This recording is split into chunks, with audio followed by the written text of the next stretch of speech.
Parker House rolls are a favorite in most households, and this version using honey and wheat should be added to your repertoire.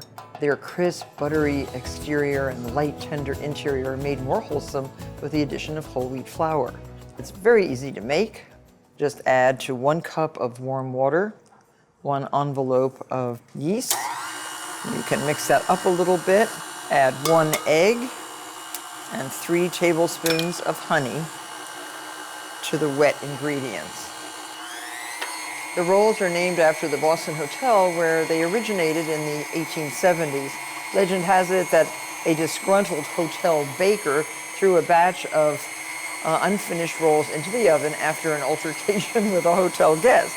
These stories, and when the rolls emerged from the oven, they had a distinct folded pocketbook shape that made them light and puffy on the inside, while staying crisp and buttery on the outside.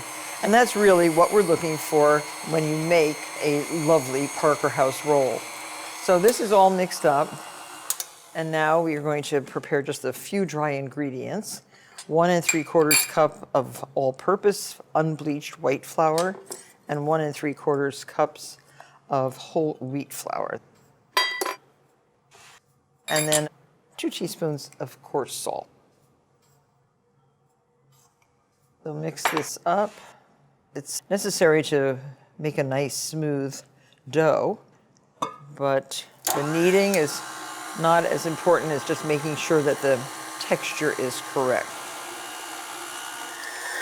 So just mix until all the dry ingredients are incorporated with the water, and then add the butter, 4 tablespoons of room temperature butter. 1 tablespoon at a time. This adds a silkiness to the dough. Just knead until all traces of the butter disappear into the dough, and the dough pulls away cleanly from the sides of the bowl. You can remove it to your counter, knead it into a soft ball. The dough is so nice. It just rolls on a clean surface, no excess flour, and this will develop the yeast. The dough will double in bulk. So just put this dough right back in the clean bowl, cover with plastic wrap, and put in a warm place for 30 minutes. After the dough has rested for 30 minutes, transfer the dough to your refrigerator and let rise for 8 hours or up to 18 hours. So you can see that the dough has doubled in bulk. This is the right time to shape it into the rolls. So scrape the dough out of the bowl. Comes out pretty well. And roll this dough into a square about 18 inches. Don't use too much flour, which might toughen the rolls. And have some melted butter, 4 tablespoons of butter melted on the side, because that's what's going to get brushed on top of the rolls to get that nice crust.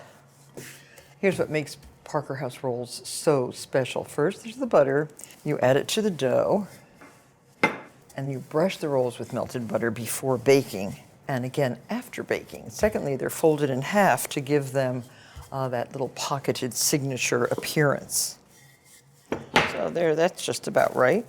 So cut this into equal pieces. If you're good, you can kind of eyeball it. And then each of these into 5 strips. There. And so now fold the rolls in half like that. And then they're put into a 8-inch square baking dish, 8 by 8. So there.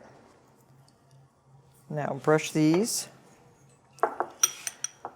all over with butter and just cover these over. They're well buttered, so they shouldn't stick to the plastic wrap, and let these rise for about 25 to 30 minutes. Preheat your oven to 375. Bake these until they're deeply golden, about 22 minutes.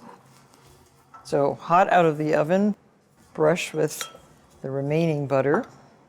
Now they're shiny, lustrous, delicious.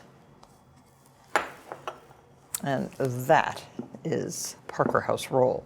If you want, sprinkle with a little bit of coarse sea salt and serve with just a little bit more salted butter. Not only do these taste better if you make the dough the night before, but this recipe can easily be doubled to feed a crowd. Should I show you what they look like when they come out? There's your Parker House roll. Delectable. Just break off a little piece. So good. It's that whole wheat flour that really makes them taste even better. Enjoy.